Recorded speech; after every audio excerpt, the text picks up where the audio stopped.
오늘 말씀 보겠습니다. 예레미야 10장 12절에서 25절까지 말씀입니다. 예레미야 10장 12절부터 25절까지 말씀입니다.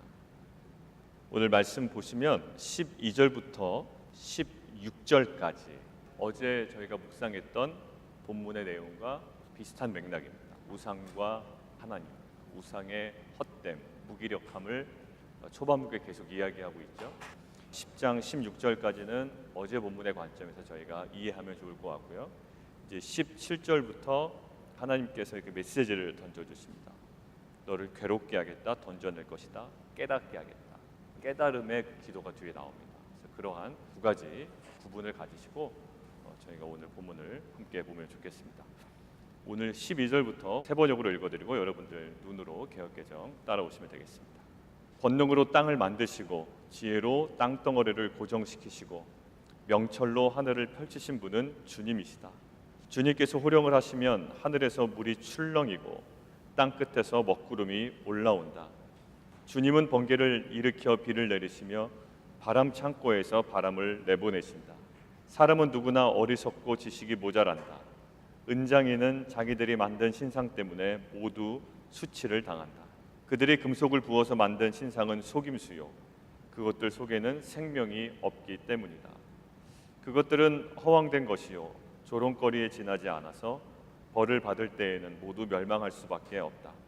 그러나 야곱의 유산이신 주님은 그런 것들과는 전혀 다르시다.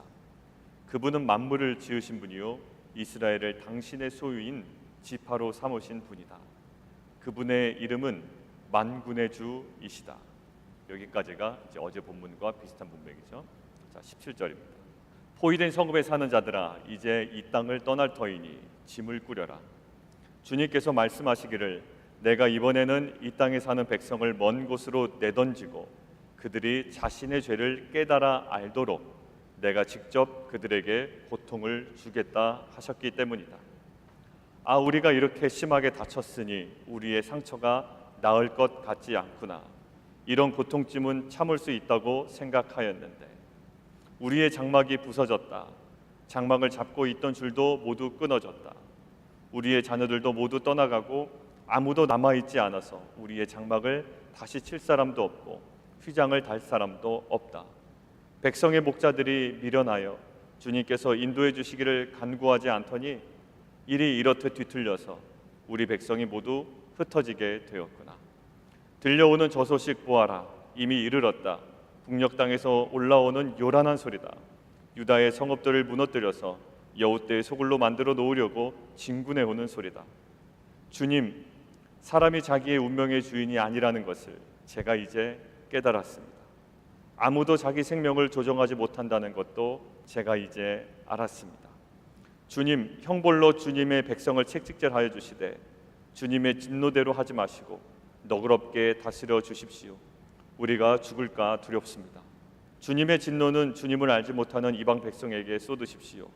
주님의 이름을 부르지 않는 사람들에게 쏟으십시오. 그들이 야곱의 자손을 삼켜버렸습니다. 삼켜서 아주 없애고 그 거처까지도 황무지로 만들었기 때문입니다. 살아계신 하나님, 오늘 이 시간도 우리에게 말씀하여 주옵소서. 남유다를 향한 하나님의 끊임없는 그 사랑하심, 그 애절한 그 하나님의 마음이 오늘 우리의 심령 가운데 깨달아지게 하여 주옵소서. 예수 그리스도의 이름으로 기도하옵나이다. 아멘. 여러분들 관성의 법칙이라고 들어보셨죠? 뉴턴의 운동 법칙 중에 제1법칙입니다. 외부의 힘이 가해지지 않으면 물체는 일정한 속도로 움직인다. 거기는 공기 저항도 들어있습니다. 일정한 속도로 옮겨지지만 공기의 저항이 있고 또 물리적인 마찰력이 있으면 일정한 속도로 가는 것이 어느 시점이 되면 멈추게 된다. 결국 어떠한 힘에 의해 속력과 방향이 변하기 전까지는 항상 기존의 운동 상태로 움직이려고 한다는 거예요. 우리의 심령도 마찬가지입니다. 우리의 심령도 이러한 관성의 법칙이 있어요. 반대 방향의 전환을 위해서는 그보다 더 강력한 힘이 필요하다는 거예요. 우리의 인간의 죄성도 마찬가지입니다. 2주 전에 우리가 목요일에 묵은 땅을 묵상했잖아요. 외부에서의 어떠한 기경이 가해지지 않는 그 땅, 어떠한 그 힘이 가해지지 않는 그 땅, 그 땅은 결실을 맺을 수 없는 묵은 땅이 된다라고 하나님께서 말씀하셨습니다. 그냥 자연스럽게 놔둔 겁니다. 애써 마음을 그냥 닫아버리고 하나님을 저항하고 애써서 된 것이 아니라 자연스럽게 내버려둔 땅이 묵은 땅이 되어버렸다는 거예요. 결실을 맺을 수 없는 그 묵은 땅. 결국 하나님께서는 우리가 돌이키기를 원하십니다. 그런데 우리가 돌이키기 위해서는 그 관성의 법칙을 깨는 어떠한 강력한 힘이 필요하단 말이에요. 우리는 자연스럽게 죄성으로 가고 있습니다. 그러면 자연스럽게 우리가 우리의 편한 대로 살다 보면 우리의 죄성대로 흘러가게 되어 있습니다. 그런데 하나님께서는 이것을 깨우시는 방법이 있어요. 그리고 반대 방향으로 전환시키시는 방법이 있다고요. 그게 뭐냐면 고난이라는 겁니다. 세 번역으로 나오는 거 고통, 고난, 그리고 징계라는 방법이에요. 이렇게 강력한 고난과 징계 이것을 사용하시는 이유는 무엇일까요? 반대 방향으로 돌이키기를 원하는 겁니다. 자연스럽게 내버려 두면 결코 돌아올 수 없습니다. 우리에게 고난은 유익입니다. 주의 율례를 배우게 되었나이다 라는 그 시편의 말씀처럼 하나님께서 우리에게 작정하시고 주는 고난과 징계는 우리에게 가장 선한 하나님의 은혜인 줄 믿습니다. 자, 12절부터 16절까지는 어제 본문과 동일한 내용이라고 그랬죠. 하나님과 우상을 비교하고 있습니다. 18절 우리가 함께 보겠습니다. 18절 함께 개역 개정으로 한번 읽죠. 시작. 여호와께서 이와 같이 말씀하시되 보라 내가 이 땅에 사는 자를 이번에는 내던질 것이라 그들을 괴롭게 하여 깨닫게 하리라. 깨닫게 하리라. 거기 동그라미 치시면 좋겠습니다. 내가 내던질 것이다. 밑줄 하나 것이고 내가 괴롭게 할 것이다. 밑줄 것이고 괴롭게 하고 내던져서 결국 얻으려는 건 뭘까요? 하나님께서 우리에게 주시려고 하는 건 깨닫게 하리라. 그런데 오늘 본문 22절, 23절에 보면 세 번역으로 읽을 때 23절에 이런 표현이 있었습니다. 주님, 사람이 자기의 운명의 주인이 아니라는 것을 제가 이제 깨달았습니다. 하나님께서 깨닫기를 원하시는데 23절 후반부부터는 깨달은 고백들이 나옵니다. 그러니까 오늘은 이런 구도를 가지고 좀 묵상해 보려고 합니다. 하나님께서 우리를 사랑하시는 마음으로 주시는 고난과 징계가 있거든요. 고난과 징계 가운데 우리가 깨달아야 하는 것들 두 가지 정도를 오늘 본문을 통해서 함께 보기를 원합니다. 첫 번째는 이겁니다. 하나님을 인정해야 합니다. 23절 함께 읽겠습니다. 시작. 여호와여 내가 알거니와 사람의 길이 자신에게 있지 아니하니 걸음을 지도함이 걷는 자에게 있지 아니하니이다. 세 번역으로 이렇게 되어 있습니다. 주님, 사람이 자기 운명의 주인이 아니라는 것을 제가 이제 깨달았습니다. 아무도 자기 생명을 조정하지 못한다는 것도 제가 이제 알았습니다.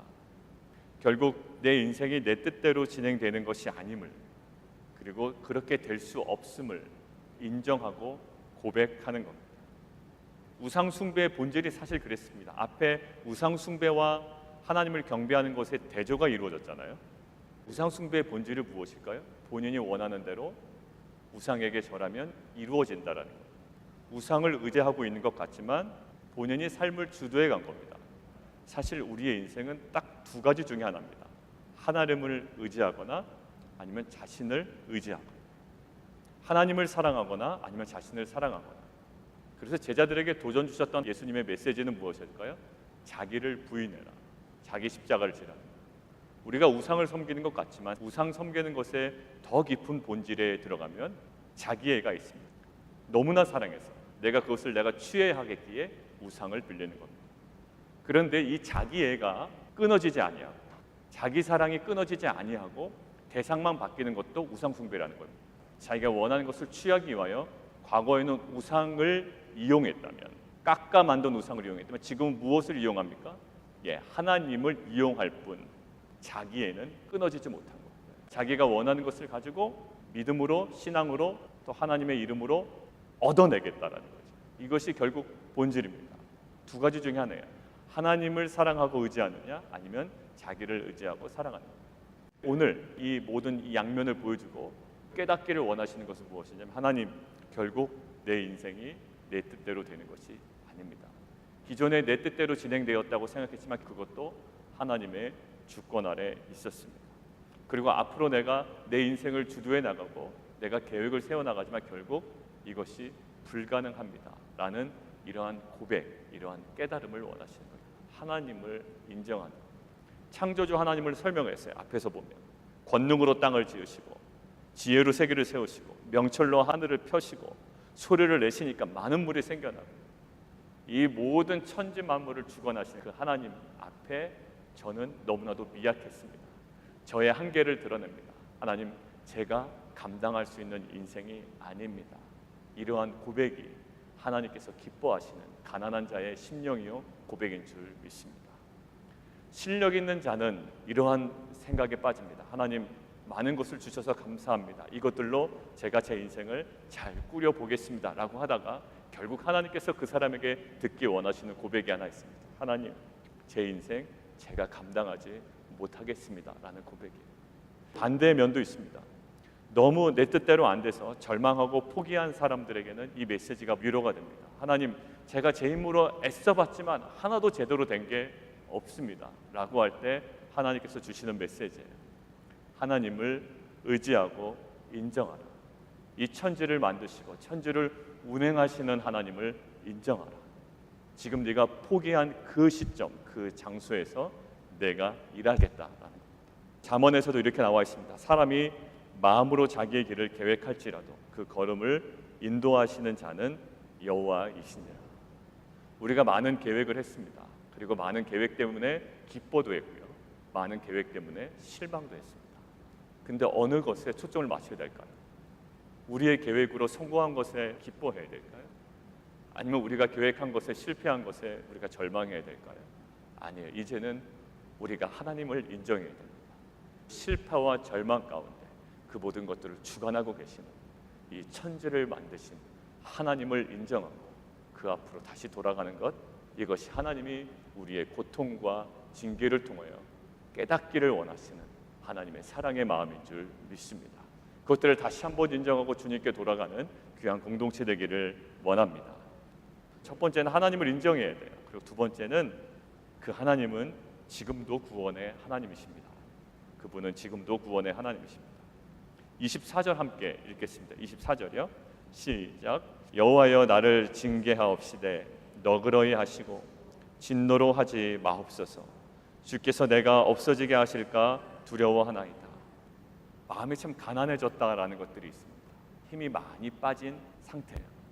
근데 이 24절의 기도가 너무나도 은혜가 되는 겁니다. 여기서 보면 여호와의 나를 징계하옵시되, 이제 징계를 수용하는 단계가 옵니다. 이게 우리 가운데 주시는 은혜예요. 왜 내가 이 징계를 받아야 됩니까? 라고 뻗팅긴다면 아직까지도 하나님을 인정하지 못한 첫 번째 단계가 풀리지 않은 거거든요. 근데 첫 번째 단계가 풀리니 하나님, 사람이 자기 운명의 주인이 아니라는 것을 이제 제가 깨달았습니다. 아무도 자기 생명을 조종하지 못한다는 것도 제가 이제 깨달았습니다. 나는 이 첫 번째 단계가 풀리니 나를 징계하옵소서. 이 징계를 수용합니다. 여러분들, 이 징계라는 단어가 히브리어로 이사르라는 단어로 쓰인다고 해요. 이사르라는 단어의 뜻은 뭐냐면 가르치다라는 의미가 굉장히 강합니다. 가르치는 거예요. 제가 이 징계를 통하여 가르침을 받겠습니다. 그리고 하나님은 이 징계를 통하여 나를 완전히 멸하지는 않으십니다. 하나님이 이 징계를 주시는 목적이 있습니다. 하나님, 나를 가르치기 위함입니다. 너무나도 힘들죠. 이 일이 없었으면 참 좋았겠죠. 그러나 이 고난 가운데 오히려 기쁨이 있습니다. 왜 그럴까요?